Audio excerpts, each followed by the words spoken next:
Isabel Navarro, sa ngalang ng batas inaaresto kita para sa pagpatay kay Lucinda Santos nung 18 taon na ang nakakaraan. Hindi ang malamig na bakal ng pusas ang pumatay sa danggal ko sa sandaling iyon, kundi ang tingin ng pagkabigo sa mga mata ng anak ko. Ang medalya ng katapatan na kakasabit lang sa dibdib ko ay tila naging isang mabigat na batong humihila sa akin pababa sa impyerno. Sa gitna ng entablado, sa harap ng daan-daang kasamahan sa serbisyo at mga naglalakihang lente ng kamera, ang 30 taon ng paglilingkod ko ay gumuho sa loob ng 1 segundo. 5 minuto bago nito, ang lahat ay tila isang panaginip. Ang bulwagan ng Camp Crame ay puno ng palakpakan. Amoy ng mga mamahaling bulaklak at pabango ang humahalo sa hangin. Nakatayo ako sa tabi ni Arturo, ang lalaking pinagkatiwalaan ko ng aking puso matapos ang maraming taon ng pagiging balo. Hinawakan niya ang kamay ko bago ako umakyat sa entablado at bumulong. Pagkatapos ng araw na ito, Isabel, magsisimula na ang ating tahimik na buhay. Wala na ang mga baril, wala na ang mga kriminal, tayo na lang. Naniwala ako sa kanya. Sa edad na 57, inakala kong tapos na ang pakikipagbuno ko sa dilim ng lipunan. Inakala kong sa wakas, makakabawi na ako sa anak kong si Maya, na madalas kong maiwan bata pa siya dahil sa tawag ng tungkulin. Ngunit ang tahimik na buhay na ipinangako ni Arturo ay isang bitag pala. Nang iabot sa akin ng direktor ng pulisya ang Wanchung, nakita ko si Arturo na lumapit. Akala ko ay yayakapin niya ako. Akala ko ay bahagi ito ng sorpresa. Pero ang sumunod na narinig ko ay ang pamilyar at nakakangilong tunog ng bakal. Click! Isang tunog na libu-libong beses ko nang ginamit sa ibang tao, pero ngayon, sa akin na inilapat. Arturo, anong klaseng biro ito? Mahina akong tanong. Pilit na pinapanatili ang poise sa harap ng mga kumikislap na flash ng kamera. Hindi siya tumingin sa aking mga mata. Ang kanyang boses, na dati ay puno ng laming, ngayon ay malamig pa sa bangkay. May lumabas na bagong ebidensya, Isabel. Isang baril na may marka ng iyong daliri at isang video kung saan pinagbabantaan mo si Lucinda Santos bago siya mawala noong 2008. Hindi ko ito pwedeng baliwalain.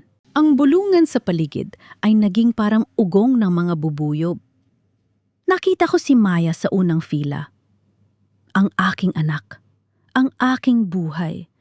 Nakatayo siya. Ang kanyang kamera ay nakababa. At ang kanyang mukha ay kasing puti ng papel.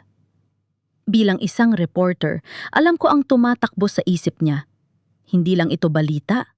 Ito ang katapusan ng lahat ng pinaniniwalaan niya tungkol sa kanyang ina. Nanay? Ang munting tinig niya ay umalingaw-naw sa gitna ng katahimikan. Gusto ko siyang takbuhin. Gusto ko siyang yakapin at sabihing, Maya, hindi totoo ito. Alam mo kung sino ang nanay mo? Pero bago pa ako makahakbang, 2 unipormadong pulis, mga dati kong tauhan, ang humawak sa magkabilang braso ko. Sumama kayo ng mahinahon, ma'am, sabi ng isa sa kanila, na hindi makatingin ng diretso sa akin dahil saya. Tumingin ako ng matalim kay Arturo. Ang lalaking ito, nakasama ko sa bawat investigasyon, ang lalaking alamang bawat galaw ko ay siyang naglatag ng perpektong bitag. Ang mga ebidensyang binabanggit niya, ang baril, ang video, ay mga bagay na imposibleng umiral dahil hindi ko kailanman ginawa ang krimeng yon. Pero bilang isang batikang investigador, alam ko ang ibig sabihin nito. Ang Jose ay binuo ng isang taong alamang bawat butas ng batas. Binuo ito ng isang taong katulad ni Arturo. Tumingin ka sa akin, Arturo? Hamon ko sa kanya. Ang boses ko ay matatag kahit ang loob ko ay nagdurugo. Sa loob ng 30 taon wala akong kinatatakutan dahil malinis ang konsensya ko. Kung akala mo ay mapapabagsak mo ako sa ganitong paraan, nagkakamali ka. Isang mapait na ngiti lang ang isinagot niya bago siya humarap sa mga media. Ang batas ay walang kinikilingan kahit pa ang taong malapit sa atin ang nasasangkot. Ginagawa ko lang ang aking tungkuli bilang isang prosecutor. Ipinarada ako sa gitna ng bulwagan. Ang bawat hakbang palabas ay parang paglakad sa ibabaw ng mga bubog. Ang mga taong kanina lang ay pumapalakpak.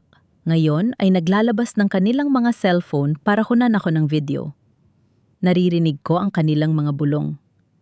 Sabi ko na nga ba masyadong magaling para maging totoo? Isang mamamatay tao pala ang nasa likod ng uniforme niyan. Kawawa naman ang anak niya. Nang makarating kami sa pintuan, muling humarang si Maya. Namumugto ang kanyang mga mata, pero bilang isang Navarro, hindi siya umiiyak sa harap ng publiko. Nanay, sabihin mo sa akin, totoo ba? Totoo bang may kinalaman ka sa pagkawala ni Lucinda Santos? Tumigil ako. Tiningnan ko ang aking anak. Gusto kong sabihin ang lahat, pero alam kong bawat salita ko ay itatala ng mga reporter sa paligid namin. Lumapit ako sa kanya kahit pinipigilan ako ng mga pulis. Maya anak! Bulong ko sapat lang para marinig niya. Huwag kang maniniwala sa nakikita ng iyong mga mata ngayon. Hanapin mo ang katotohanan sa mga dokumentong iniwan ng iyong tatay. Huwag kang magtitiwala kahit kanino, lalo na kay Arturo. Dalhin na siya sa presinto. Walang espesyal na trato. Sigaw ni Arturo mula sa likuan. Sa pilitan akong isinakay sa loob ng mobile car. Habang dahan-dahang sumasara ang pinto, ang huling nakita ko ay ang pagdagsa ng mga reporter kay Maya. Ang aking anak na pinalaki ko sa danggal ay ngayon ay naging biktima ng aking sariling kapalaran. Habang umaandar ang sasakyan palayo sa bulwagang, dapat sana ay naging lugar ng aking tagumpay. Naramdaman ko ang lamig ng posa sa aking mga pulso. Hindi ako iiyak. Ang luha ay para sa mga mahihina at ang isang Isabel Navarro ay hindi kailanman naging mahina. Sa loob na madilim na sasakyan, pilit kong inaalala ang bawat detalye ng kaso ni Lucinda Santos 18 taon na ang nakakaraan. Isang witness na biglang naglaho. Isang kaso na ibinaon na ng panahon? Bakit na yon? Bakit sa araw ng aking pagreretiro? At dun, sa gitna ng katahimikan, isang nakakakilabot na hinala ang pumasok sa isip ko. Kung buhay pa si Lucinda Santos, ibig sabihin, ang lahat ng ito ay hindi lang basta paghihiganti ni Arturo. Ito ay isang mas malalim na sabuatan na nagsimula pa bago namatay ang asawa ko. Ang huling parangal na ito ay hindi pala pagtatapos ng aking serbisyo. Ito ang simula ng pinakamalaking investigasyon ng aking buhay. Ang paglilinis sa sarili kong pangalan bago ako tuluyang lamunin ng bilim na ibinato sa akin ng mga taong itinuring kong pamilya. Hawak ko ang aking danggal at kahit ito na lang ang matira sa akin, hindi ko hahayuwang itapon lang ito ng kung sino man sa putikan. Ang puting ilaw ng camera sa loob ng booking room ay hindi katulad ng mga flash ng media kanina. Mas masakit ito sa mata, mas malamig at mas walang pakiramdam. Ma'am, tingin po sa gitna. Side view naman po. Mahinang sabi ni SPO1 Reyes, ang dating tauhan ko na madalas kong regaluhan ng kape tuwing madaling araw. Ngayon, hindi niya matitigan ang aking mga mata habang hawak niya ang board kung saan nakasulat ang pangalan ko at ang kasong murder. Ang bawat click ng camera ay parang sampal sa aking pagkatao. Pagkatapos ay ang pagdiin ng aking mga daliri sa itim na tinta. Ang tintang ito na libu-libong beses kong ginamit para hulihin ang mga kriminal ay ngayon ay nakadikit sa sarili kong balat bilang marka ng isang akusado. Pasensya na po, Mang Isabel, trabaho lang po. Bulong ni Reyes habang iniabot sa akin ang basahan para punasan ang aking mga kamay. Alam ko, Reyes. Gawin mo ang dapat mong gawin. Sagot ko. Pinanatili ko ang tuwid ng aking likod. Sa loob ng maliit na selda sa presinto, bawat ingay ng bakal ay tila ng ungutya. Ang amoy ng Clorox at lumang semento na dati ay tanda ng aking otoridad, ngayon ay naging amoy ng aking bilangguan. Hindi nagtagal, dumating ang isang balitang mas masakit pa sa pagkakaaresto sa akin. Ang pinto ng rehas ay bumukas at pumasok si Maya. Ngunit hindi siya ang masayang anak na madalas bumisita sa akin. Ang kanyang mga mata ay pagod at ang kanyang mukha ay puno ng pait. Nanay, suspended ako sa trabaho. Ang unang bungad niya. Ang kanyang boses ay nanginginig. Sinabihan ako ng station manager na hab sa skandal na ito, hindi ako pwedeng humawak ng kahit anong istorya. Imbestigado rin daw ako kung may alam ako sa pagtatago mo ng krimen. Parang may humigpit sa dibdib ko. Ito ang pinakakinakatakutan ko. Ang madamay ang inosenteng buhay ng anak ko sa madilim na mundong ito. Maya, anak, makinig ka. Wala akong pinatay. Ang lahat ng ito ay sadyang ginawa para sirain ako. Sabi ko habang pilit na inaabot ang kamay niya sa pagitan ng mga rehas. Ngunit humakbang siya pabalik.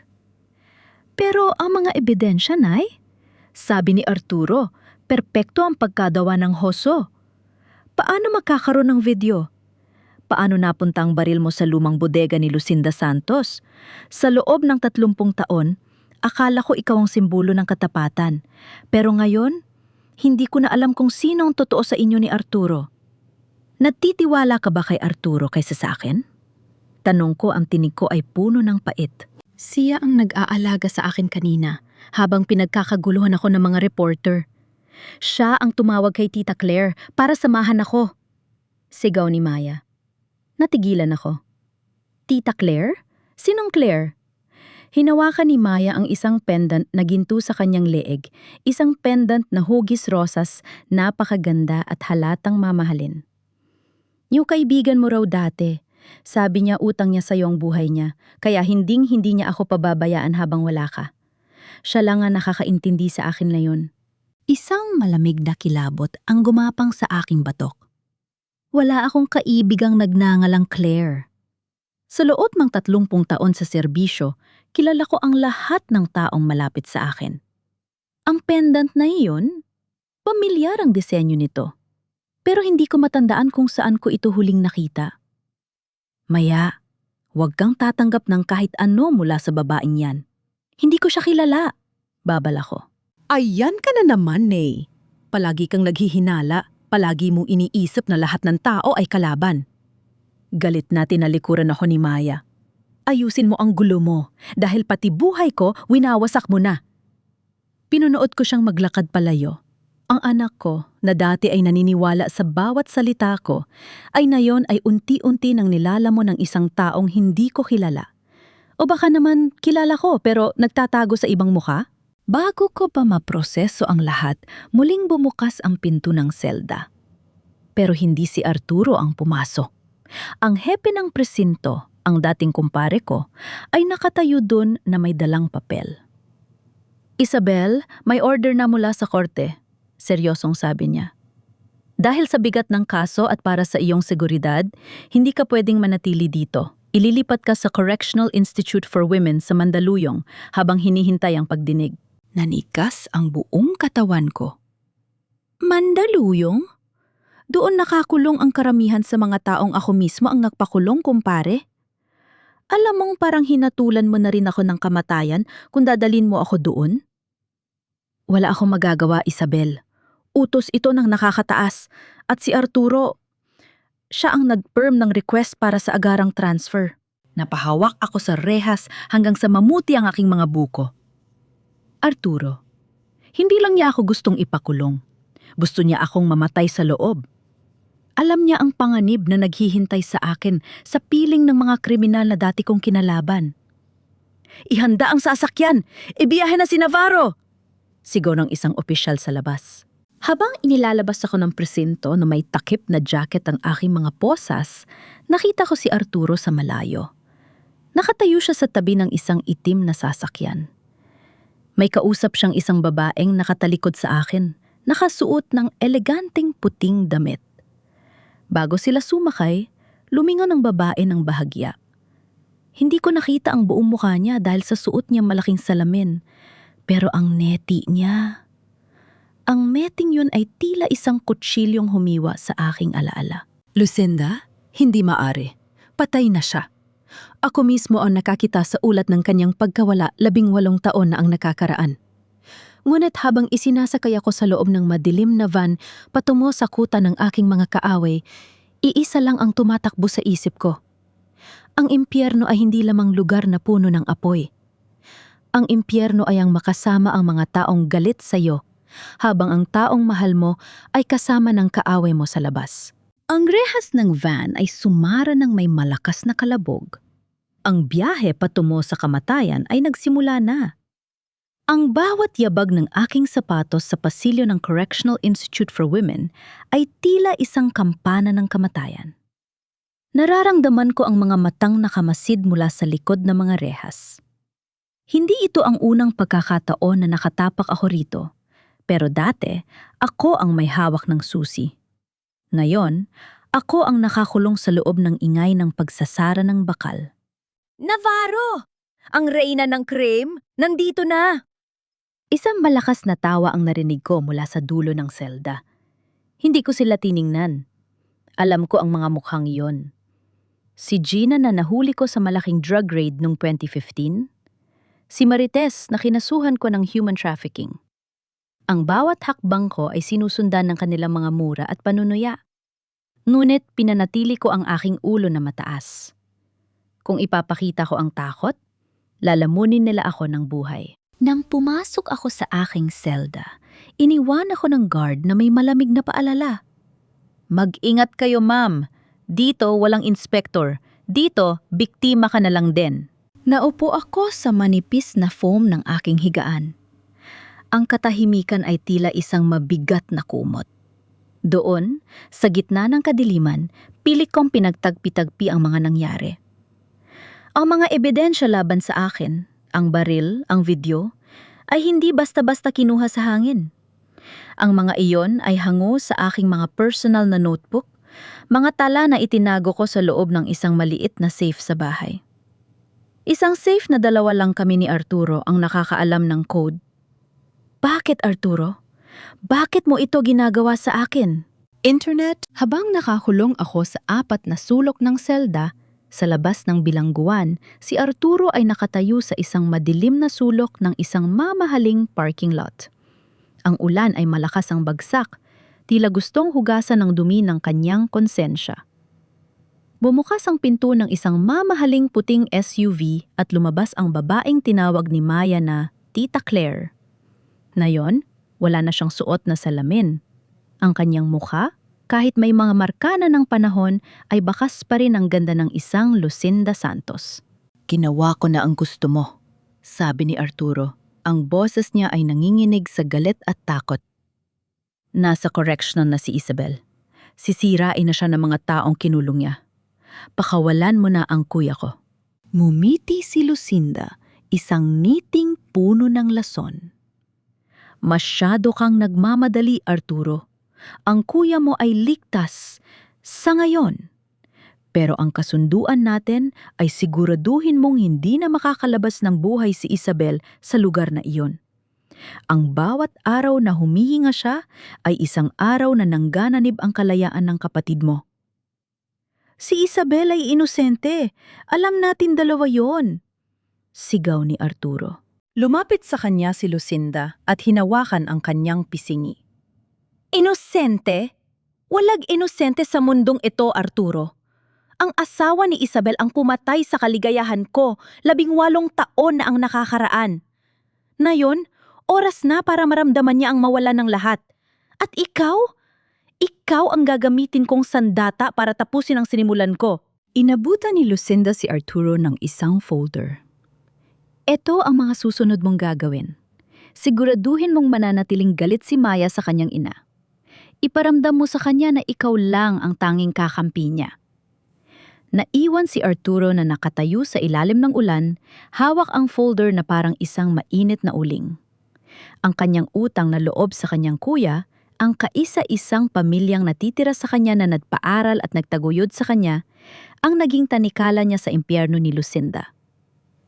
Balik sa loob ng selda, hindi ako makatulog. Inaalala ko ang huling gabi namin ni Arturo bago ang parangal. Ipinagluto niya ako ng paborito kong sinigang. Pinag-usapan namin ang balak naming pagbisita sa probinsya.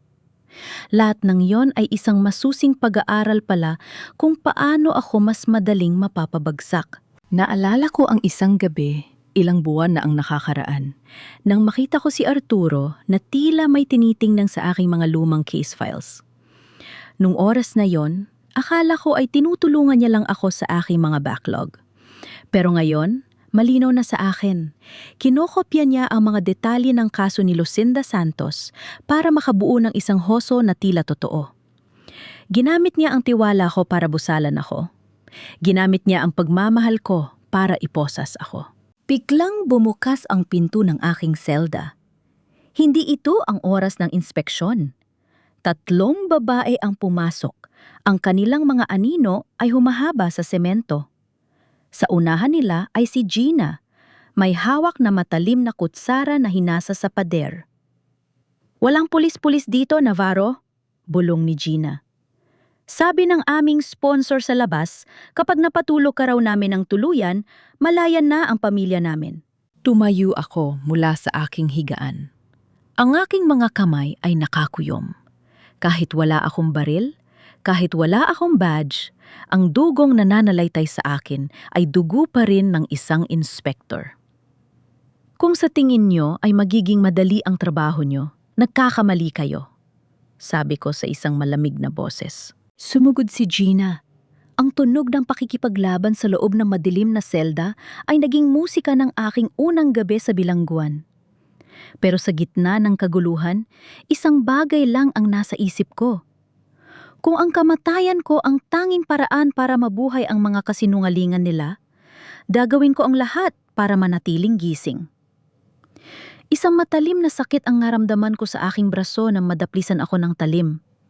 Pero bago pa sila makasugod muli, isang malakas na sipol ang narinig mula sa pasilyo. "Navarro! May bisita ka! Avail ka sa visitation room ngayon din!" sigaw ng isang guard.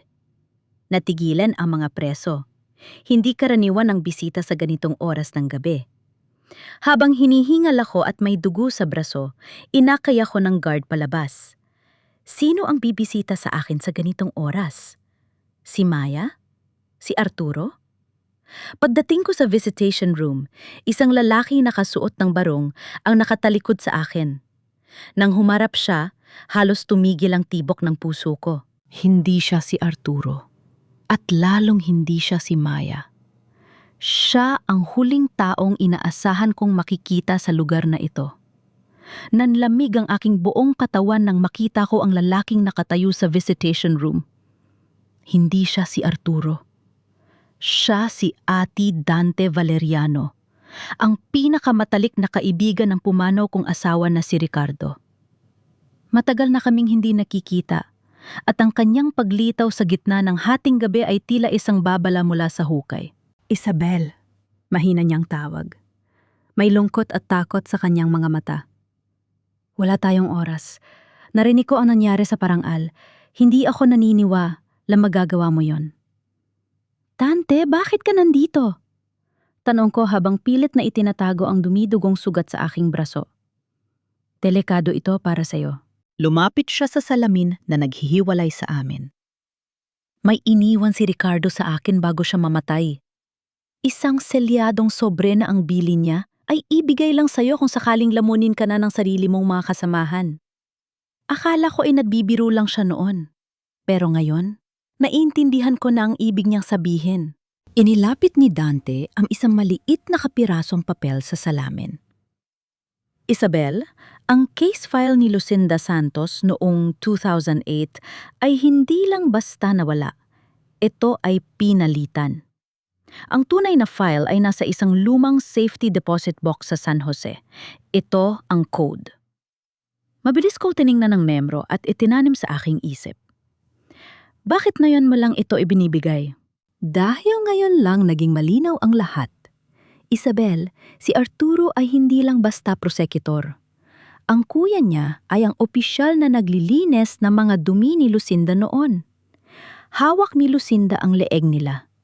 At si Maya, Isabel, nakita ko si Maya kasama si Lucinda sa isang restaurant. Tinatawag siyang Dante ng anak mo. Mukhang matagal na silang magkakilala. Parang gumuho ang mundo ko sa narinig ko. Habang ako ay nakikipaglaban para sa danggal ko, ang anak ko ay unti-unti nang nilalaso ng kaaway ko. "Kailangan ko makalabas dito, Dante!" Sabi ko. Ang boses ko ay puno ng determinasyon. Na yun din! Imposible, Isabel. Masyadong mahigpit ang seguridad. Hindi para sa taong nagdisenyo ng protocol ng lugar na ito. Tugon ko. "Umalis ka na. Huwag kang lilingon. Ako na ang bahala rito." Pagbalik ko sa aking selda, naramdaman ko ang tensyon sa paligid. Alam kong hindi titigil si Gina at ang kanyang mga kasamahan. Kung hindi ako kikilos, hindi na ako aabot sa umaga. Tiningnan ko ang sugat sa aking braso. Sariwa pa ito at patuloy ang pag-agos ng dugo. Isang ideya ang pumasok sa isip ko. Isang mapanganib na laro na napanood ko na sa maraming operasyon, pero ngayon ay ako ang bida. Kinuha ko ang isang maliit na piraso ng sabon at kinuskos ito sa sahig hanggang sa maging madulas. Pagkatapos, humiga ako sa kama at sinimulang saktan ng aking sarili sa bahagi ng aking ulo gamit ang bakal na gilid ng higaan. Masakit. Napakasakit. Pero kailangan ko magmukhang nag-agaw buhay. "Guardia! Tulong! Si Navarro ay natake!" Sigaw ni Gina. Siguro ay natakot siya na baka mamatay ako sa loob ng selda at siya ang madiin. Mabilis na dumating ang mga guards. Nakita nila ako nakahandusay, puno ng dugo ang mukha at braso. "Emergency! Dalhin sa infirmary! Tawagan ng ambulansya, kailangang ilipat sa ospital sa labas." Habang inilalagay ako sa stretcher, pinanatili ko ang aking paghinga na mababaw. Isinakay ako sa ambulansya. Ito na ang pagkakataon ko. Noong taong 2012, ako ang namuno sa audit ng seguridad ng correctional. Isa sa mga butas na nakita ko ay ang livelihood gate. Isang maliit na lagusan sa likod ng infirmary na ginagamit para sa pagpapasok ng mga kagamitan sa pananahi. Ipinasara ko yon noon, pero alam kong dahil sa korupsyon at katamaran, madalas itong iniiwang hindi nakakandado ng mga gwardya para sa kanilang mga delivery. Habang umaandar ang ambulansya, sa loob ng compound, bigla itong huminto sa isang checkpoint. Ang mga gwardya ay abala sa pakikipag-usap. Ginamit ko ang pagkakataong iyon. Sa kabila ng sakit ng aking katawan, dahan-dahan akong bumaba sa likod ng ambulansya habang ang mga medik ay abala sa pag-aayos ng kanilang gamit sa unahan. Gumapang ako sa dilim, sa ilalim ng mga anino ng malalaking puno ng acacia.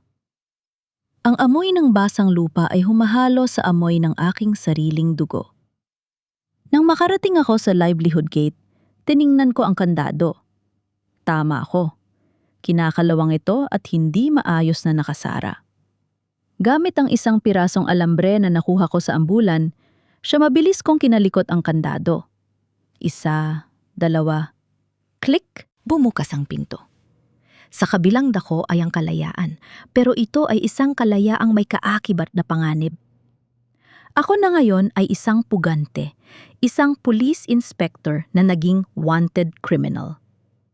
Tumakbo ako patungo sa kakahuyan, malayo sa mga sirena na nagsisimula ng tumunog sa likuran ko.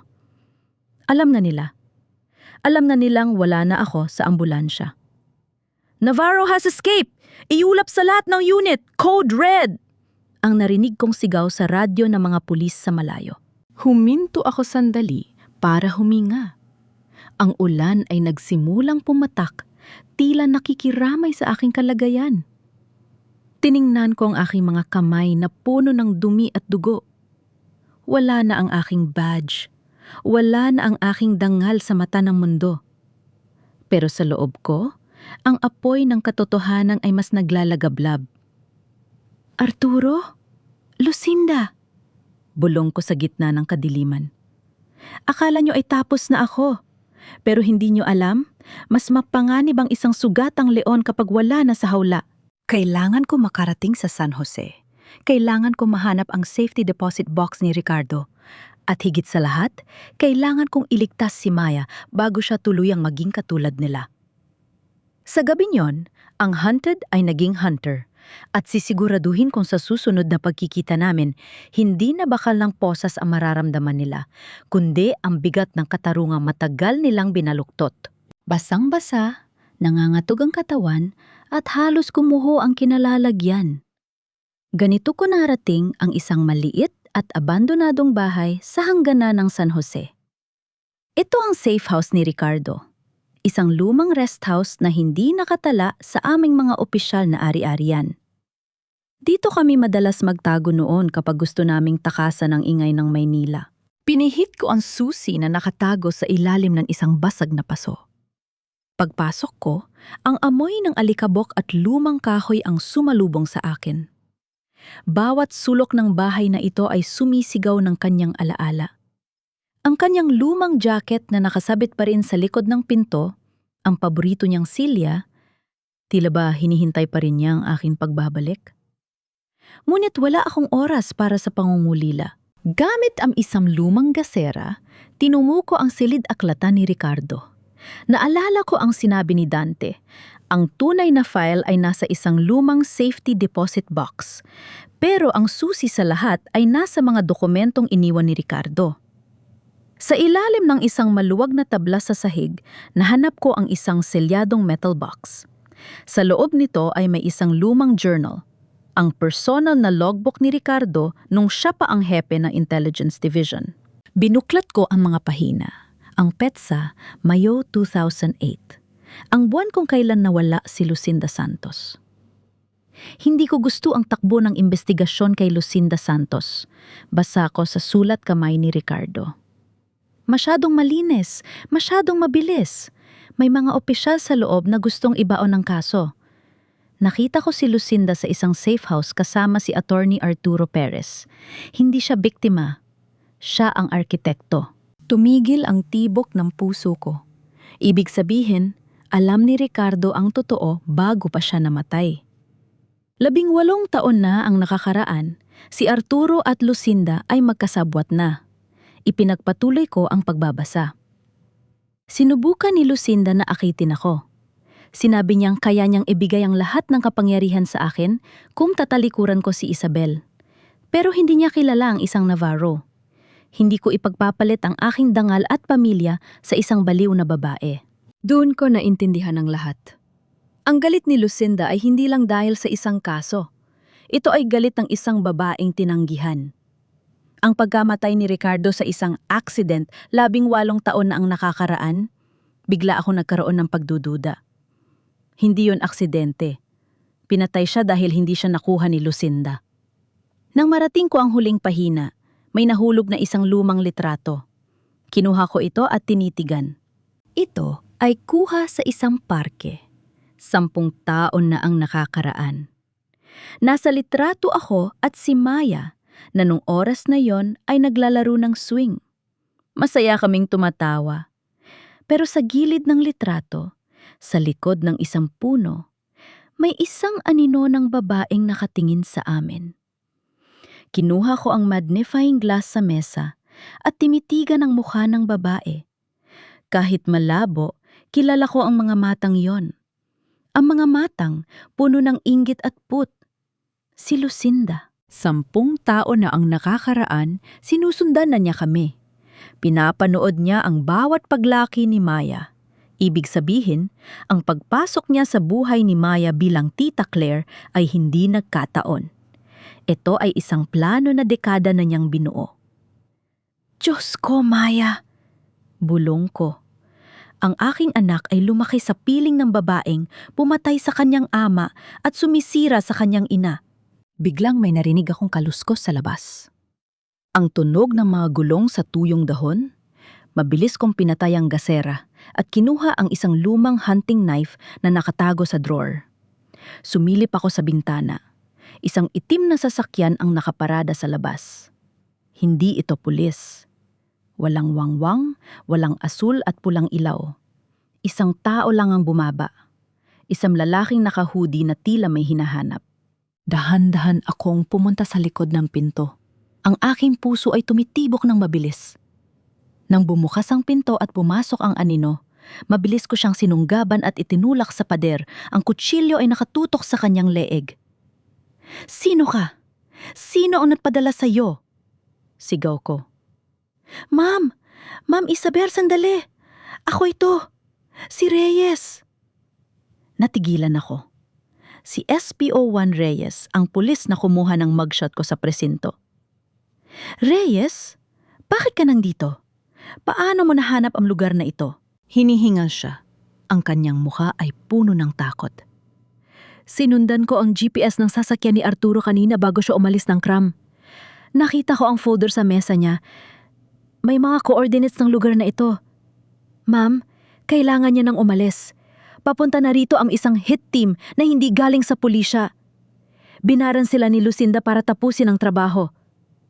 Bakit mo ko tinutulungan, Reyes? Pwede kang matanggal sa serbisyo. Tiningnan niya ako ng diretsyo sa mata.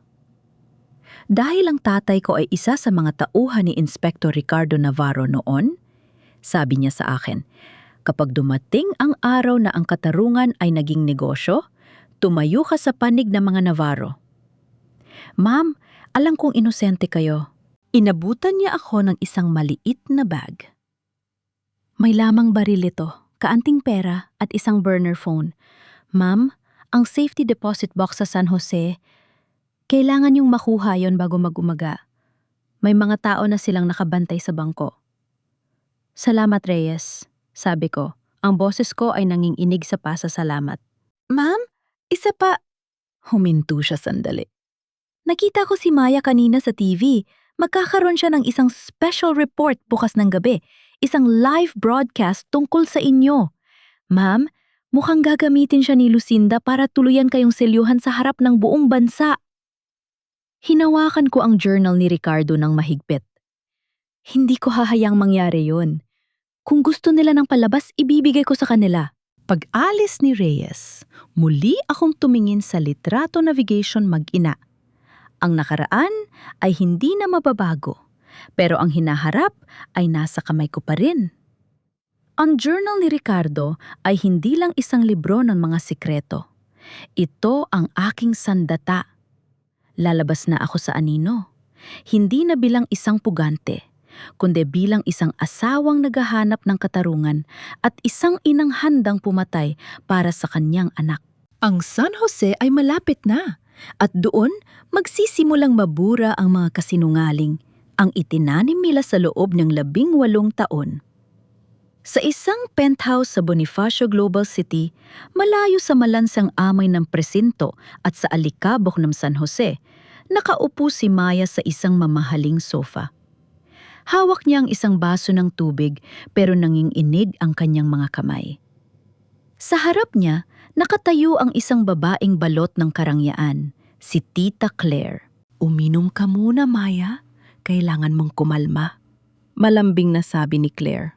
Hinaplos niya ang buhok ni Maya, isang kilos na puno ng pagkalinga. Pero kung titingnan ng maigi, tila ba ito ay pag-aari na niya. Tita, hindi ko na alam ang paniniwalaan ko, iyak ni Maya. Sabi ni nanay, wag daw ako magtiwala kay Arturo. Sabi niya, hanapin ko raw ang katotohanan sa mga gamit ni tatay. Pero bakit siya tumakas? Kung inosente siya, bakit siya naging pugante? Bumuntong hila si Claire at naupo sa tabi ni Maya. Ang nanay mo ay isang matalinong babae, Maya. Pero ang mga matatalinong tao, minsan ay nalalasin sa sarili nilang kapangyarihan.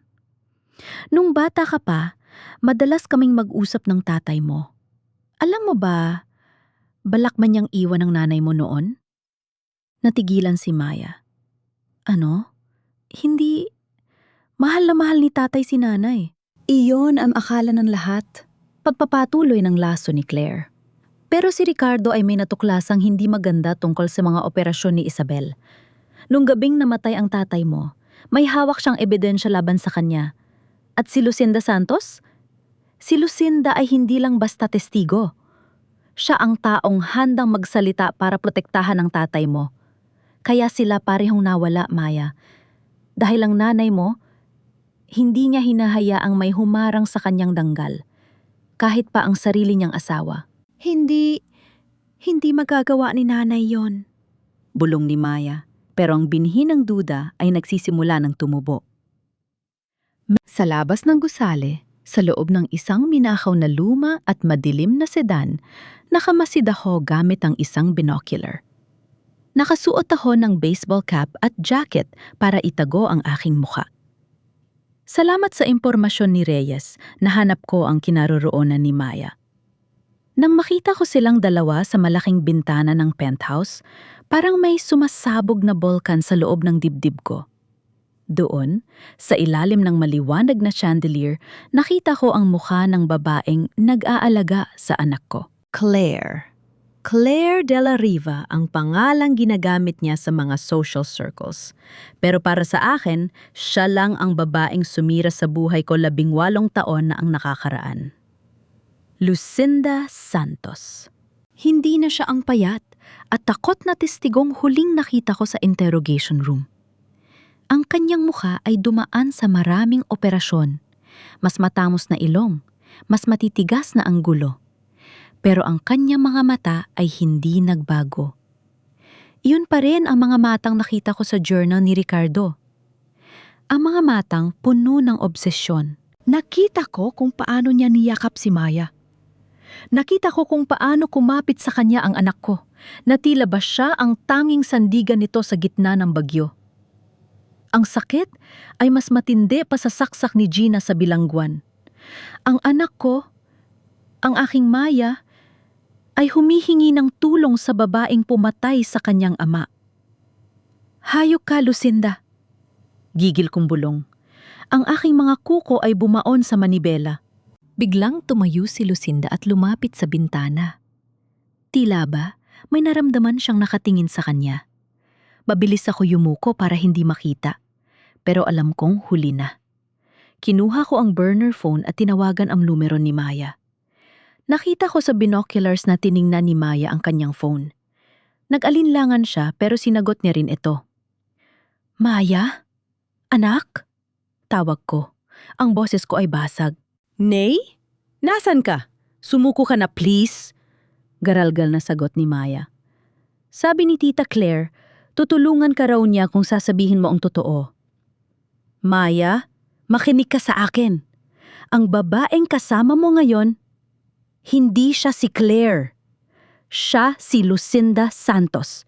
Siya ang pumatay sa tatay mo. Narinig ko ang katahimikan sa kabilang linya. Pagkatapos, ang boses ni Lucinda ang narinig ko, hindi na kay Maya. Kinuha niya ang phone sa anak ko. Hello, Isabel? Long time no see. Ang boses niya ay parang kalansing ng ginto. Ang galing mo talagang tumakas. Pero huli ka na. Ang anak mo, sa akin na siya naniniwala. Sa loob ng 10 taon, ako ang naging nanay na wala sa tabi niya dahil abala ka sa paghabol sa mga kriminal. Ako ang naging balikat niya nang mamatay si Ricardo. Ikaw? Ikaw lang ang pulis na nagbigay sa kanya ng kahihiyan. Huwag mong sasaktan ang anak ko, Lucinda. Papatayin kita. Sigaw ko. Tumawa siya. Isang malamig at nakakangilong tawa. Huwag kang mag-alala. Hindi ko siya sasaktan. Gagamitin ko lang siya para ipakita sa buong mundo kung gaano kadumi ang isang Isabel Navarro. Bukas, sa kanyang live broadcast, tatapusin natin ang labang ito at pagkatapos niyan, wala nang matitira sa iyo. Walang dangal, walang anak, at walang buhay. Pinatay niya ang tawag. Sa binoculars, nakita ko si Lucinda na tumingin ng diretso sa direksyon ng kalsada kung nasaan ako. Itinaas niya ang kanyang baso ng wine, tila ba nagpoprotesta sa aking pagkatalo, at numiti ng napakalapad. Isang ngiting nagsasabing, panalo na ako. Napasandal ako sa upuan ng sasakyan. Hinihingal ako sa galit at takot. Alam ko na kayo ng lahat. Hindi lang ito tungkol sa paglilinis ng pangalan ko. Ito ay tungkol sa kaluluwa ng anak ko. Si Lucinda ay hindi lang pumatay. Ninakaw niya ang pagkatao ni Maya at ang mas masakit, ginawa niya yon habang ako ay nagtatrabaho para sa bayan. Ang utang na loob ni Maya ay nakatanikala na sa kaaway. Tiningnan ko ang journal ni Ricardo na nasa tabi ko.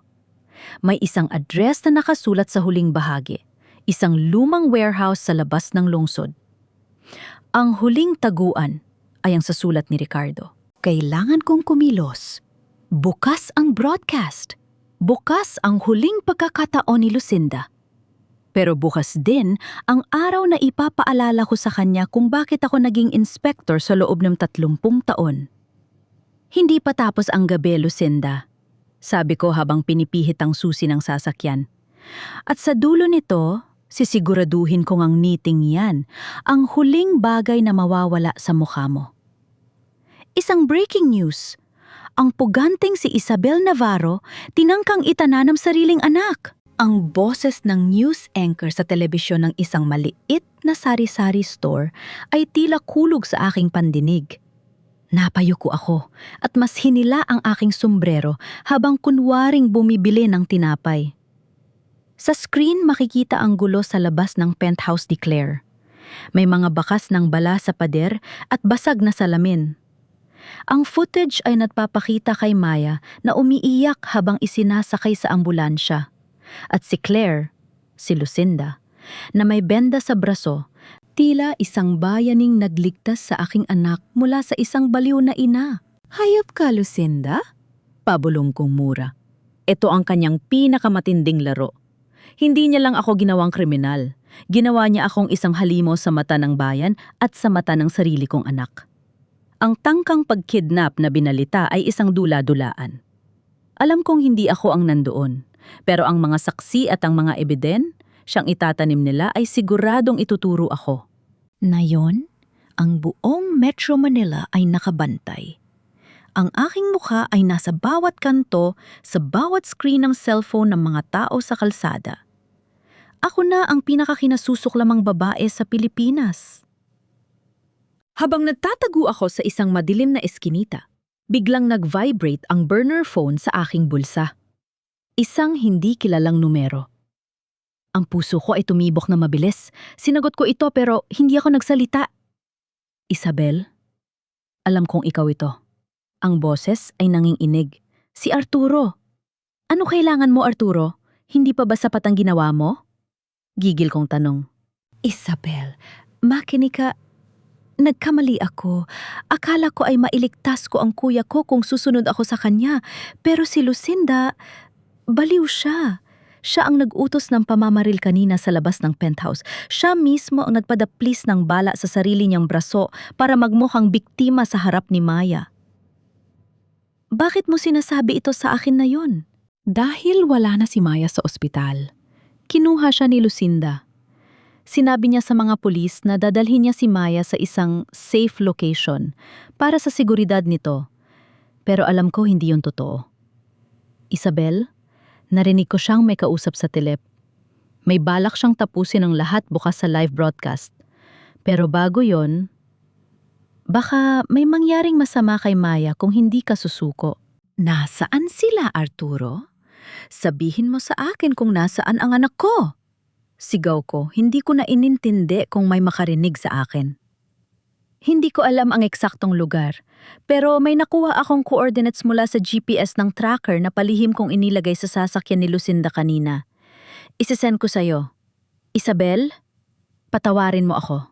Susubukan kong harangan ang mga pulis para bigyan ka ng oras, pero hindi ko pangako kung hanggang kailan ko sila mapipigilan. Isang mensahe ang pumasok sa aking phone. Isang mapa. Isang liblib na warehouse sa labas ng lungsod malapit sa isang abandonadong pantalan. Sa kabilang dako, sa loob ng isang madilim at malamig na silid, nakaupo si Maya sa isang silya. Hindi siya nakatali, pero ang takot sa kanyang mga mata ay sapat na para hindi siya makagalaw. Sa harap niya, si Lucinda ay dahan-dahang nagtatanggal ng benda sa kanyang braso.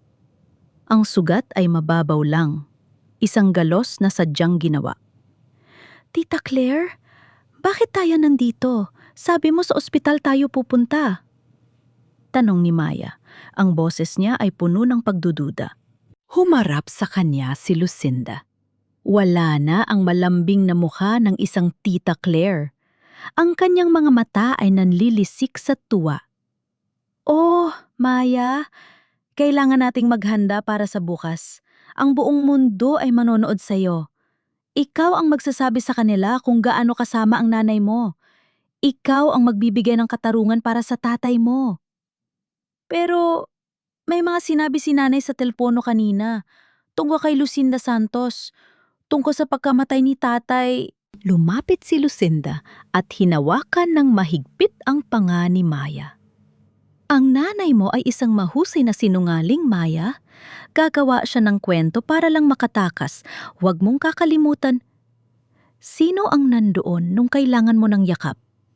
Sino ang nagbayad ng tuition mo nung bisi ang nanay mo sa presinto? Ako, Maya. Ako ang tunay mong pamilya. Nasasaktan ako, tita. Bulong ni Maya. Mas masakit ang ginawa ng nanay mo sa akin 18 taon nang nakakaraan. Sigaw ni Lucinda bago niya muling ibinalik ang kanyang malamig na voice. Matulog ka na, anak. Bukas, magiging malaya ka na sa lahat ng alaala ni Isabel Navarro. Habang binabagtas ko ang daan patungo sa coordinates na ibinigay ni Arturo, alam kong ito ay maaring isang patibong. Maaring si Lucinda ang nag-utos kay Arturo na tawagan ako. Maaring sa dulo ng kalsadang ito ay isang batanyalyon ng mga pulis ang naghihintay sa akin. Pero tiningnan ko ang journal ni Ricardo sa aking tabi. Tiningnan ko ang litrato naming mag-ina. Hindi ako papayag, Lucinda. Sabi ko habang mas hinita ng hawak sa manibela. Maaring ninakaw mo ang 18 taon ng buhay ko, pero hinding-hindi ko hahayong nakawin mo ang kinabukasan ng anak ko. Ang ulan ay nagsimulang pumatak ng malakas, tila nagbabadya ng isang madugong paghaharap. Ang huling laban para sa danggal at sa pamilya ay nagsisimula na. Ang gabi ay tila bumabalot sa buong gusali ng Hall of Justice. Sa labas, ang mga gwardya ay abala sa pagbabantay sa mga pintuan. Pero hindi nila alam na sa loob ng 30 taon, isa ako sa mga nagdisenyo ng security protocols ng lugar na ito. Alam ko kung aling duct ng aircon ang pwedeng gapangan at kung anong oras nagpapalit ng shift ang mga CCTV operator. Pinihit ko ang lock ng opisina ni Arturo. Click! Pumasok ako sa madilim na silid. Amoy ng mamahaling kape at lumang papel ang sumalubong sa akin. Naupo ako sa silya sa tapat ng kanyang lamesa, hawak ang baril na ibinigay ni Reyes at naghintay sa anino. Hindi nagtagal, bumukas ang pinto. Pumasok si Arturo, mukhang pagod na pagod, ang kanyang kurbata ay maluwag at ang kanyang balikat ay bagsak. Nang buksan niya ang ilaw at makita ako, napaatras siya at halos mabitawan ang kanyang hawak na folder. Isabel! Bulong niya, ang boses ay puno ng gulat. Paano ka nakapasok dito? Hinahanap ka ng buong puwersa ng pulisya? Huwag kang gumalaw, Arturo. Malamig kong sabi habang nakatutok ang baril sa kanyang dibdib. Pagkatapos ng ginawa mo sa akin sa parangal, sa tingin mo ba ay matatakot pa ako sa mga pulis? Sabihin mo sa akin ang totoo. Bakit mo ito ginawa? Dahan-dahang itinaas ni Arturo ang kanyang mga kamay. Lumuhod siya sa harap ko. Isang kilos na hindi ko inaasahan mula sa isang matikas na prosecutor. Ang kanyang mga mata ay nagsimulang mamasa. Isabel, patawarin mo ako, hikbi niya. Hawak ni Lucinda ang kuya ko. Si Kuya Lito, alam mo kung gaano ko siya kamahal? Siya lang ang nag-alaga sa akin. May nakuha si Lucinda na ebidensya na si Kuya ang pumatay sa isang testigo noon para protektahan ang pamilya namin. Sinabi ni Lucinda na kung hindi kita ipapakulong, ilalagay niya si Kuya sa silya elektrika. At pinili mong isa? Kripisyo ako? Pinili mong siray ng dangal ko para sa isang krimen na ginawa ng kapatid mo? Ang galit sa boses ko ay tila kulog. Arturo, minahal kita. Pinagkatiwalaan kita. Alam ko, at araw-araw ay pinapatay ako ng konsensya ko. Sigaw niya habang nakayuko. Pero hindi mo kilala si Lucinda, Isabel.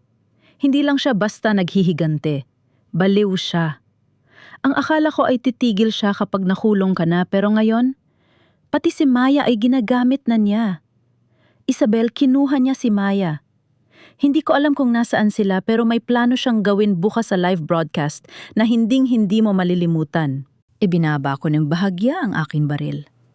Nakita ko ang takot at pagsisisi sa kanyang mga mata. Sa kabila ng lahat, alam kong biktima rin si Arturo ng sarili niyang kahinaan. Tumayo ka, Arturo? Utos ko. Kung gusto mong bumawi, ngayon na ang pagkakataon mo. Kailangan nating mahanap ang ebidensya laban kay Lucinda bago magumaga. Ang safety deposit box ni Ricardo, nandoon ang lahat. Tumayo si Arturo, pinunasan ng kanyang mga luha at tumango. Nakuha ko na ang search warrant para sa lumang ari-ariya ni Lucinda Santos, pero hinarang ito ng mga nakakataas.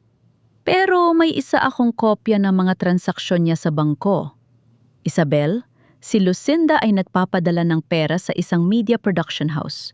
Sila ang hahawak ng live broadcast ni Maya bukas. Anong ibig mong sabihin?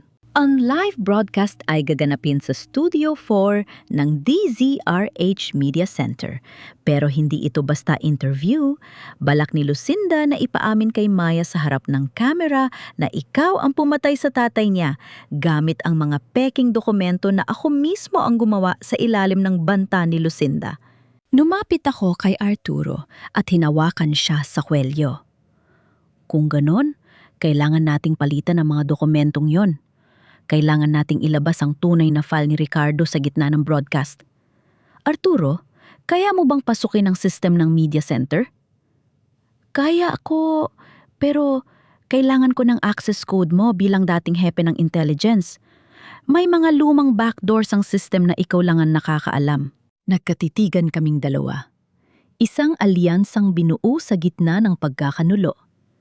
Habang nagpaplano kami, biglang tumunog ang telepo sa lamesa ni Arturo. Isang video call mula sa isang hindi kilalang numero. Pinihit ni Arturo ang screen para makita ko. Ang puso ko ay tila tumigil sa pagtibok. Sa screen, makikita si Maya. Nakatali siya sa isang silya sa gitna ng isang madilim na studio. Ang kanyang mukha ay puno ng pasa at ang kanyang mga mata ay dilat sa takot. Sa likod niya nakatayo si Lucinda, may hawak na isang remote control. "Hello, Isabel. Hello, Arturo." Boses ni Lucinda, puno ng sarkasmo. "Alam ko magkasama kayo. Alam ko natpaplano kayong dalawa. Pero tingnan niyo ng mabuti ang anak niyo." Inilapit ni Lucinda ang camera sa ilalim ng silya ni Maya. May nakakabit na isang digital timer at mga wire. Isang bomba. "Isabel, bukas sa 8:00 ng gabi, magsisimula ang broadcast. Kung hindi ka sisipot at hindi ka aamin sa lahat ng kasalanang ibibintang ko sa iyo, sasabog ang studio na ito kasama ang anak mo." Babala ni Lucinda. "At Arturo, huwag kang susubok na magdala ng mga pulis. May mga tao ako sa loob. Isang maling galaw at magiging fireworks ang paborito mong reporter." "Lucinda, itigil mo ito. Ako ang harapin mo, wag ang anak ko." Sigaw ko sa screen. Tumawa lang si Lucinda bago pinatay ang tawag. Ang huling nakita ko ay ang pag-iyak ni Maya na sumisigaw ng, "Nay! Tulong!" Napaupo ako sa sahig. Ang aking lakas ay tila nawala. Pero naramdaman ko ang kamay ni Arturo sa aking balikat. "Isabel, hindi tayo pwedeng sumuko." Sabi niya. Ang boses ay puno ng determinasyon. "May 12 oras pa tayo. Kunin natin ang file ni Ricardo. Ipakita natin sa mundo kung sino talaga si Lucinda Santos." Tumingin ako sa kanya. Ang galit ko ay napalitan ng isang malamig at matalim na desisyon. "Handa ka na bang mawala ang lahat, Arturo? Ang career mo, ang pangalan mo? Baka pati ang buhay mo." "Wala na akong pakialam sa mga yon, Isabel. Ang mahalaga ay mailigtas si Maya. At ang makuha mo ang katarungang matagal ko nang ipinagkait sa'yo." Kinuha ko ang aking baril at tumayo. Ang huling labanan ay hindi na tungkol sa pagtakas. Ito ay tungkol sa pagpasok sa gitna ng apoy para iligtas ang kaisa-isang bagay na mahalaga sa akin. "Tara na," sabi ko. "May kailangan tayong kunin sa San Jose." Sa labas, ang ulan ay tumigil na. Pero ang dilim ay mas lalong naging makapal. Ang orasan ay nagsimula ng tumakbo. 12 oras para sa katotohanan. 12 oras para sa buhay ni Maya. Ang kalsada patungong San Jose ay madilim at masukal. Tanging ang ilaw ng sasakyan ni Arturo ang bumabasag sa katahimikan ng hating gabi. Sa loob ng sasakyan, ang tensyon ay kasing bigat ng namumaong bagyo sa labas. Hawak ko ang aking baril sa kandungan habang si Arturo ay nakatitig sa unahan. Ang kanyang mga kamay ay mahigpit na nakakapit sa manibela. 3:00 na madaling araw, Isabel. Basag ni Arturo sa katahimikan. May 5 oras na lang tayo bago magbukas ang bangko. Pero alam nating dalawa na hindi tayo pwedeng maghintay sa main entrance. Hindi tayo dadaan sa main entrance. Sagot ko, ang boses ko ay malamig at puno ng determinasyon. Ang safety deposit box ni Ricardo ay nasa lumang vault sa basement. May daanan sa likod ng gusali na ginagamit para sa mga maintenance. Doon tayo papasok. Habang bumabaybay kami, hindi ko mapigil ang itanong ang tanong na 18 taon ko nang pilit na ibinabaon. Arturo, nang gabi ng aksidente ni Ricardo, ano ba talaga ang nakita mo sa mga file na hindi mo sinabi sa akin? Huminga ng malalim si Arturo. Ang kanyang muka ay bakas ng matinding pagsisisi. Isabel, hindi aksidente ang pagkamatay ni Ricardo. Sa mga lumang report na nakuha ko sa archive ng kuya ko, may isang folder doon na hindi kailanman naisama sa opisyal na record. Si Ricardo, napatay siya dahil iniligtas niya ang totoong Lucinda Santos. Natigilan ako. Anong ibig mong sabihin? Si Lucinda ang kalaban, siya ang nag-frame sa akin. Makinig ka muna, pagpapatuloy ni Arturo. 18 taon na ang nakakaraan. Si Lucinda Santos ay isang hamak na witness lang na may hawak na ebidensya laban sa isang malaking sindikato ng lupa. Pero ang babaeng kasama mo ngayon, ang babaeng tinatawag ni Maya na Tita Claire, siya ang tunay na mastermind. Ang pangalan niya ay Clara, ang kambal na kapatid ni Lucinda na matagal nang itinuring na patatay. Pinatay ni Clara ang sarili niyang kapatid para makuha ang pagkataon nito at ang yaman ng sindikato. Si Ricardo ang nakakita sa krim. Sinubukan niyang iligtas si Lucinda, pero huli na ang lahat. Bago mamatay si Ricardo, na-record niya ang pag-amin ni Clara. Ang aking puso ay tila pinipiga. Ang lahat ng alam ko sa loob ng 18 taon ay isang malaking kasinungalingan. Si Ricardo ay hindi namatay dahil sa pagkapagod o sa isang simpleng aksidente sa kalsada. Namatay siya bilang isang bayani. Pinoprotektahan ang katotohanan na hanggang ngayon ay pilit na ibinabaon. Nakarating kami sa San Jose Bank bago magbukas ang araw. Gamit ang code na ibinigay ni Dante at ang aking mga kasanayan bilang isang investigador, mabilis naming napasok ang basement vault.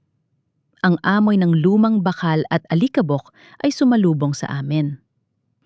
Nahanap ko ang box number 0412, ang petsa ng aming anibersaryo ni Ricardo. Sa panginginig ng aking mga kamay, pinihit ko ang susi na nakuha ko sa safe house. Click! Sa loob ng box ay may isang selyadong brown envelope at isang maliit na microcassette tape. Kinuha ko ang tape at inilagay sa maliit na recorder na dala ni Arturo. Ang boses ni Ricardo ang umalingaw-ngaw sa madilim na vault.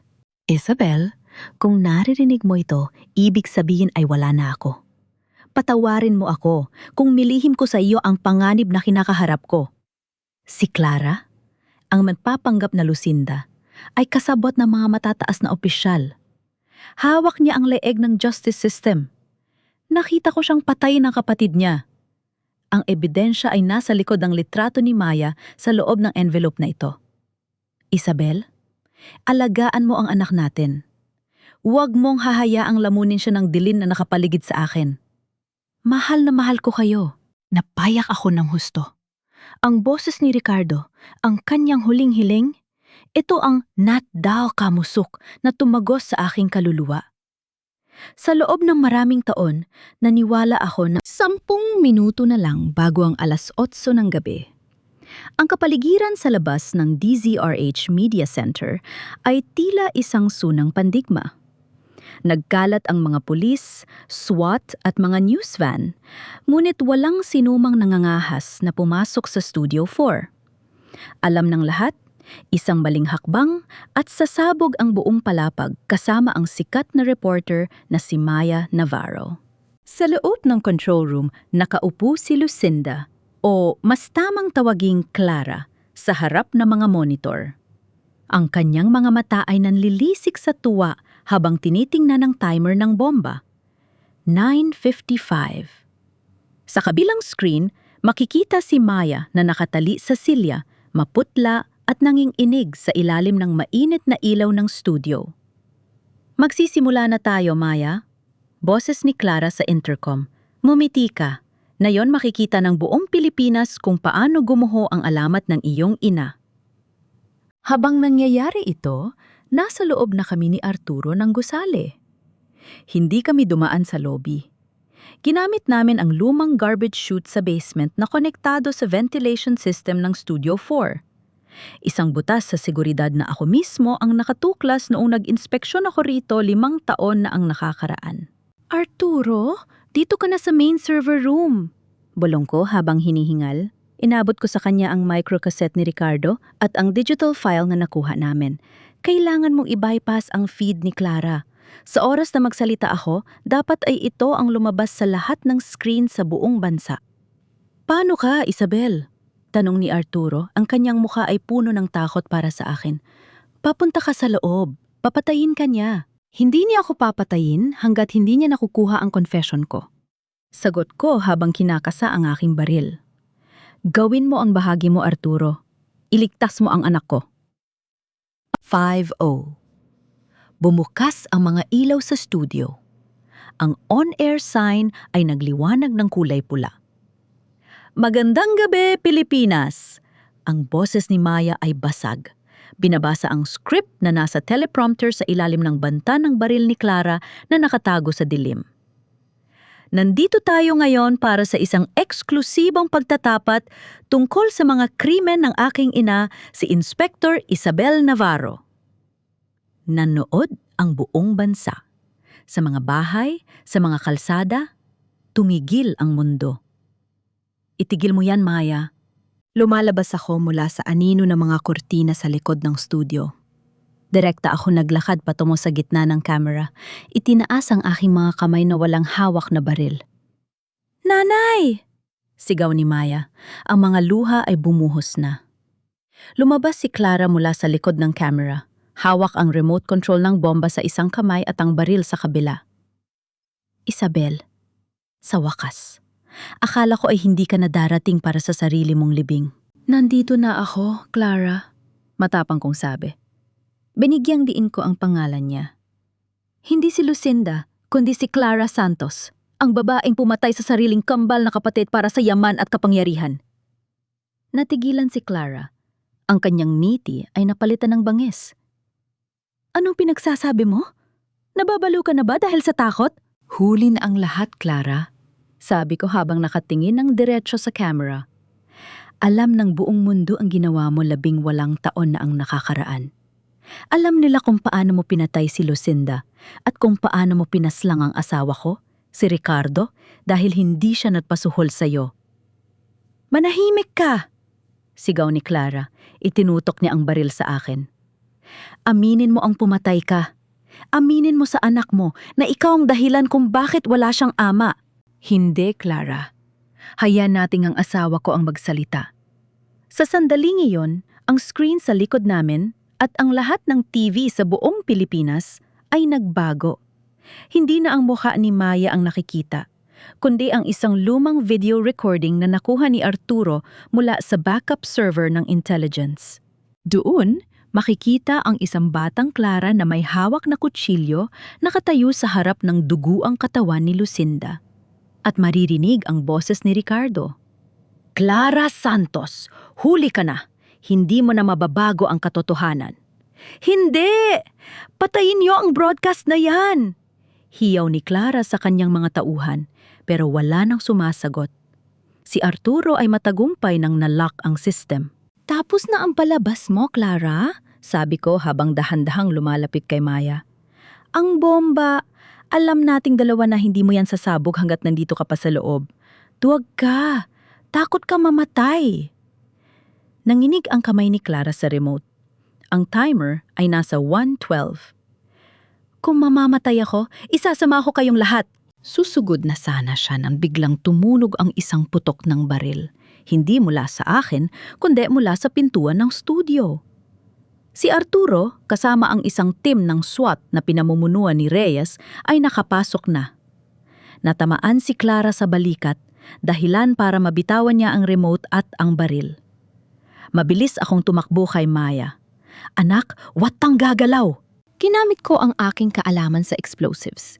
Tiningnan ko ang mga wire, pula, asul, dilaw. Ang puso ko ay tumitibok ng kasing bilis ng timer. 0:15? Nay, takbo na! Iwan mo na ako! Iyak ni Maya. Hinding-hindi kita iiwan, Maya. Hinding-hindi na muli.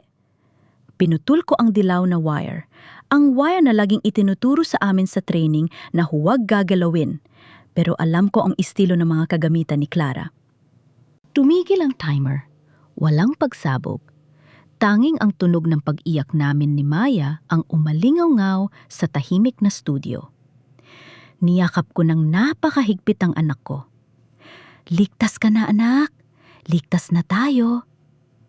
Sa kabilang bahagi ng studio, si Clara ay pinusasa ni Reyes.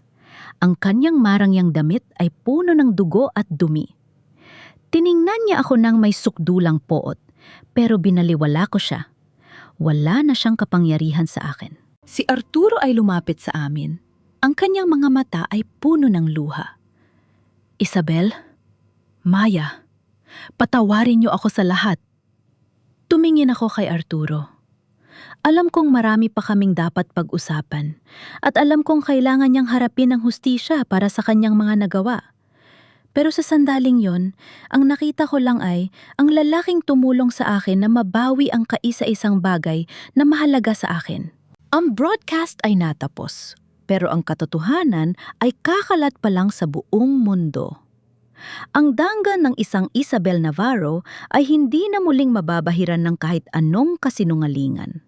Ang ingay ng mga sirena ng pulis at ang liwanag ng mga headlines sa telebisyon ay unti-unti nang humuhupa, pinalitan ng isang katahimikang matagal ko nang hinahanap. Isang linggo na ang lumipas mula ng gabing yon sa Studio 4. Ang buong Pilipinas ay nyanig ng katotohanan. Ang pagbagsak ng imperyo ng kasinungalingan ni Clara Santos at ang paglilinis sa pangalan ng pamilya Navarro. Sa loob ng isang interrogation room, hindi na ako nakaupo sa panig ng akusado. Nakatayo ako sa likod ng one-way mirror, pinapanood si Clara na ngayon ay balot ng orange na uniforme ng bilangguan. Wala na ang kanyang mga mamahaling alahas. Wala na ang kanyang kapangyarihan. Ang kanyang mukha ay bakas ng pagkatalo at ang kanyang mga mata ay wala ng ningning. Ang public hiya na sinubukan niyang ipatikim sa akin ay siya mismong lumamon sa kanya. Siya ay nahaharap sa habambuhay na pagkabilanggo para sa pagpatay kay Lucinda Santos, kay Ricardo at sa maraming iba pang krimen. Tapos na, Nay. Bulong ni Maya sa tabi ko. Hinawakan niya ang kamay ko at sa pagkakataong ito, wala nang duda, wala nang distansya. Oo anak, tapos na. Sagot ko. Bago ako tuluyang lumisan sa serbisyo, may isa pa akong kailangang gawin. Pinuntahan ko si Arturo sa kulungan ng Camp Crame. Siya ay kusang sumuko at umamin sa lahat ng kanyang pakikipagsabwatan kay Clara sa ilalim ng pagbabanta. Dahil sa kanyang pagtulon sa paghuli kay Clara, nabawasan ang kanyang sentensya. Pero kailangan niya pa ring pagbayaran ang kanyang mga pagkakamali sa batas. Nang makita niya ako sa visitation room, hindi niya magawang itaas ang kanyang ulo. Isabel, hindi ko inaasahang darating ka, mahina niyang sabi. Nandito ako para magpaalam, Arturo, sabi ko nang may katatagan. Gusto kong malaman mo na pinatawad na kita. Hindi dahil sa tama ang ginawa mo, kundi dahil ayokong dalin ang bigat ng galit sa puso ko habang nagsisimula ako ng bagong buhay. Tumingin siya sa akin, ang mga mata ay puno ng pagsisisi. Salamat, Isabel. Sa kabila ng lahat, ikaw pa rin ang pinakamarangal na taong nakilala ko. Patawarin mo ako kung naging mahina ako. Ang katarungan ay hindi lang para sa mga biktima, Arturo. Para rin ito sa mga nagkasala na gustong magbago. Huling sabi ko bago ako tumalikod. Ang pag-ibig namin ay naging biktima ng mga lihim at alam naming dalawa na hindi na ito maibabalik pa sa dati. Ang tiwala ay parang salamin. Kapag nabasag, kahit anong dikit mo, mananatili ang mga lamat. Kinabukasan, isang espesyal na seremonya ang ginanap sa harap ng headquarters. Ang direktor ng pulisya mismo ang nag-abot sa akin ng aking plaque ng pagkilala, isang tunay na parangal. Hindi katulad ng yuwad na seremonya noong nakaraang buwan. Inspector Isabel Navarro, para sa iyong walang katumbas na katapatan at tapang sa paglilingkod sa bayan at sa pagtatanggol sa katotohanan, ang buong puwersa ng Philippine National Police ay sumasaludo sa iyo. Sa harap ng lahat ng aking mga kasamahan, kinuha ko ang aking badge at dahan-dahan itong inilapag sa mesa. Tinatanggap ko ang parangal na ito hindi para sa aking sarili, kundi para sa aking asawa na si Ricardo Navarro, ang tunay na bayani ng kwentong ito. Pahayag ko sa harap ng media. Ngayon, opisyal na akong nagre-retiro. Ibinibigay ko ang badge na ito ng may malinis na konsensya at taas ng danggal. Pagkatapos ng seremonya, dinala ako ni Mea sa sementeryo. Ang ulan ay tumila na at ang sikat ng araw ay tumatagos sa mga dahon ng puno. Inilapag namin ang mga bulaklak sa puntod ni Ricardo. Tay, nakuha na natin ang katarungan, sabi ni Mea habang pinupunasan ang kanyang mga luha. Salamat sa pagprotekto sa amin kahit wala ka na rito. Naupo ako sa tabi ng puntod at hinaplos ang pangalan ni Ricardo na nakaukit sa marmol. Ricardo, mapapahinga na ako. Nagawa ko na ang pangako ko sa iyo. Ang anak natin, maayos na siya. Nay, tawag ni Maya sa akin. Ano nang plano natin ngayon?